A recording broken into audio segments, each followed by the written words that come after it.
भारत में गोदी मीडिया के बाद गोदी वुड छा रहा है। जिस तरह से गोदी मीडिया का महवर और मरकज पाकिस्तान की फौज और मुसलमान है, इसी तरीके से गोदी वुड का मकसद पाकिस्तान की फौज, मुसलमान हुक्मरान, खुसूसन मुगल हुक्मरान और मुसलमान हैं। और ये सब काम तफरीह के नाम पे किया जा रहा है, मगर इसका नतीजा तफरीह किसी सूरत नहीं निकल रहा, ना निकलना मकसूद है। आज की वीलॉग में मैं ये बात साबित करने की कोशिश करूंगा कि गोदी वुड भारतीय समाज में एक हिजान अंगेज कैफियत पैदा कर रहा है। अपनी इस बात के भारत में गोदी वुड छा रहा है, इससे पहले मैं ये बात, इसके हक में दलील देने से पहले मैं ये बात अर्ज कर दूं कि मैं बॉलीवुड फिल्में बड़ी शौक से देखता हूं।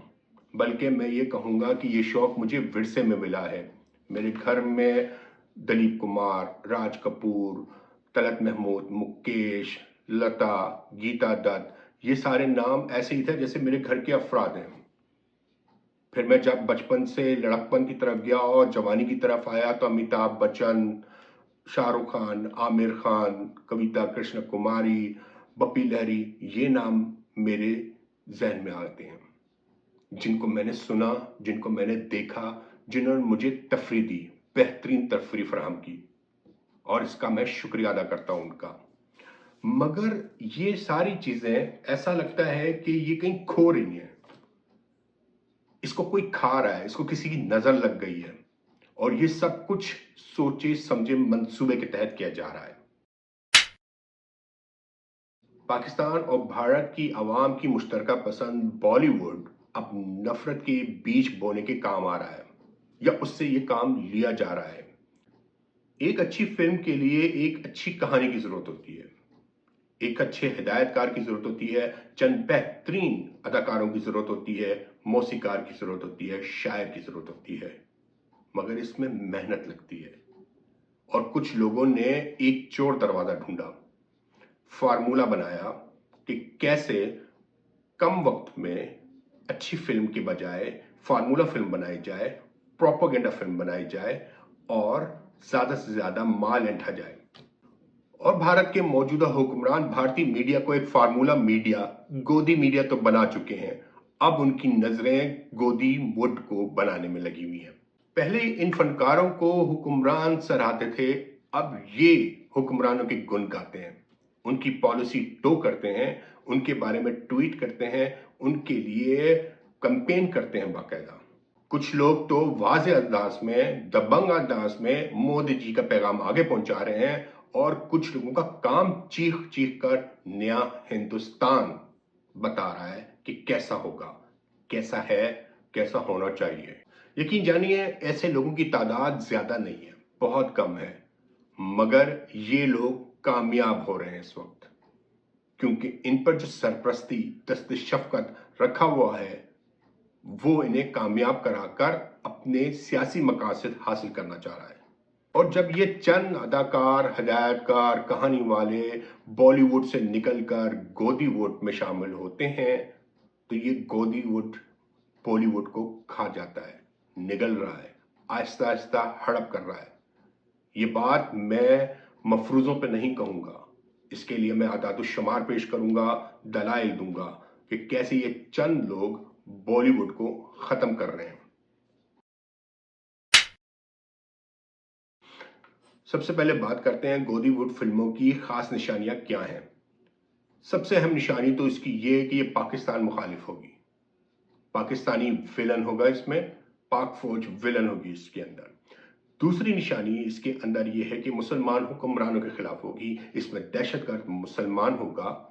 और एक और बड़ी अहम निशानी होगी, वो ये है कि ये सच्चे वाकयात से मुतासर होकर बनाई जा रही है, लेकिन उसमें सच्चे वाकयात का दूर दूर तक नामो निशान नहीं होगा।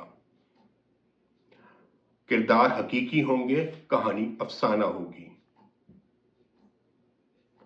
हकीकी दुनिया में नतायज किसी भी वाक्य का कुछ और होगा, गोदी वोट खींचकर इसे भारत के हक में लेकर आ जाएगा। इस साल 2025 में बॉलीवुड ने कई बेहतरीन फिल्में दी, शाहकार कहानी, बेहतरीन अदाकारी, उम्दा अदाकारी, सैयारा, सितारे ज़मीन पर, होम बाउंड, हिसाब बराबर। मगर कामयाबी किसके हिस्से में आ रही है? छावा 800 करोड़ रुपया कमा चुकी है। दरिंदर 900 करोड़ के करीब पहुंची हुई है। वार 2 300 350 करोड़ से ज्यादा कमा चुकी है। यानी लोगों की दिलचस्पी देखिए। एक फिल्म बनी देशभक्त टाइप की, जो जिसके कहते हैं आप देशभक्त हैं तो ये फिल्में देखेंगे। एक फिल्म बनती है इमरजेंसी, कंगना रनावत की है। ये 1970 की दिहाई में, 70 की दिहाई में जो इमरजेंसी नाफिज की इंदिरा गांधी ने, उसके पस मंजर में और उसके ऊपर फिल्म बनाई गई थी। 60 करोड़ रुपए की लागत से बनने वाली ये फिल्म 16 करोड़ रुपए भी न कमा सकी। लोगों के लिए इसमें अट्रैक्शन ही नहीं थी, क्योंकि इसमें पाकिस्तान मुसलमान विलन ही नहीं था। वैसे जब से मोदी जी की सरकार आई है, गोदी मीडिया अपनी फिल्में पेश कर रहा है धड़ाधड़, लातादाद। लेकिन मैं आगाज करूंगा मिशन मजनू से, जो 2023 में आई थी।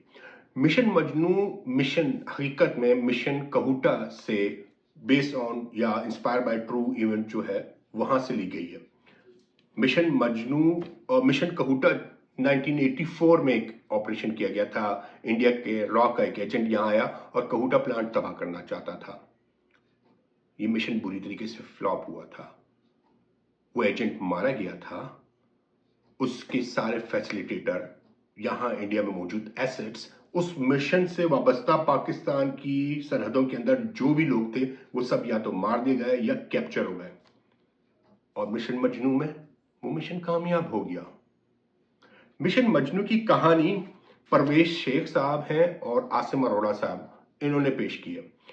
आसिम अरोड़ा साहब तो खुलकर बीजेपी की हिमायत करते हैं, उनकी पॉलिसी को टो करते हैं। बल्कि जब कनाडा में और इंडिया का एक सियासी जो तनाज़ा हुआ इंटरनेशनल सिख रहनुमा के कत्ल के बाद से, उसमें आसिम अरोड़ा साहब ने कनाडा को क्रिटिसाइज किया और मोदी जी की सरकार की हिमायत की। यही आसिम अरोड़ा साहब इससे पहले बेल बॉटम बना चुके हैं। परवेज शेख जो उनके साथ मिशन मजनू के अंदर मौजूद हैं, कहानी लिखने वाले, स्क्रिप्ट लिखने वाले, वो भी बेल बॉटम में उनके साथ थे, पार्टनर थे। इसके अलावा परवेज शेख साहब की जो दूसरी फिल्में हैं जो पाकिस्तान देशभक्ति और पाकिस्तान मुखालिफ में आती हैं, फैंटम है, उलझ है 2024 की फिल्म है उलझ, वो भी इन्हीं मौजूआत को कवर करती है। मिशन मजनू के पीछे जो जरखेज दिमाग है वो परवेज शेख साहब और आसिम अरोड़ा का, ये पाकिस्तान मुखालिफ फिल्में बनाने में पेश है। इसी सिलसिले में एक और आगे जाके फिल्म आती है, वो है स्काई फोर्स। ये 2025 की फिल्म है। इसके डायरेक्टर और मुसन्निफ, यानी कि इसके पीछे जो मेन दिमाग है, सरखेज दिमाग है, संदीप केवलानी का है। संदीप केवलानी साहब इससे पहले एक फिल्म बना चुके हैं भोला 2023 में। भोला आपको याद होगा कि एक तमिल फिल्म थी, उसकी रीमेक है, लेकिन ये असल में कॉनियर का रीमेक है। इसके अलावा उन्होंने एक फिल्म बनाई थी रणवीर 34 अजय देवगन की। ये फिल्म सली, जिसमें टॉम हैंक्स एक्टर हैं जिन्होंने मेन किरदार अदा किया, ये उसकी रीमेक है या उससे इंस्पायर होकर, और तकरीबन वही उसी फॉर्मेट के ऊपर ये फिल्म बनी हुई है। तो संदीप केवलानी साहब जो हैं ये छापा मार टाइप के मुसन्निफ हैं, हिदायतकार हैं, कहानी करते हैं, जो आप समझ लें इसको। इस फिल्म के स्काई फोर्स के जो डायरेक्टर हैं उसकी लिस्ट में एक तो नामी ग्रामी ज्योति देशपांडे हैं। ज्योति देशपांडे वही धुरंधरा की प्रोड्यूसर जो हैं, बारामूला की प्रोड्यूसर हैं। और कौन? इस फिल्म का, स्काई फोर्स की फिल्म का एक और प्रोड्यूसर भी है, वो है दिनेश विजन, मैडॉक प्रोडक्शन के मालिक, रूहे रवां। दिनेश विजन साहब की पॉलिटिकल एफिलिएशन तो पता नहीं चली कि किसके साथ है, किसके साथ नहीं है, क्या वो मोदी जी के हामी हैं, मुखालिफ है, ये नहीं कहीं से पता चलता। लेकिन वो ओपनली कहते हैं न्यू इंडिया, यानी कि इंडिया शाइन करेगा, इंडिया हर चीज़ में आलमी सतह में इंडिया के रोल को देखना चाहते हैं, और वो एक इंडिया के कैसा इमेज पेश करना चाहते हैं कि इंडिया जो है वो कोई सुप्रीम पावर है, सुपर भी नहीं, सुप्रीम पावर है।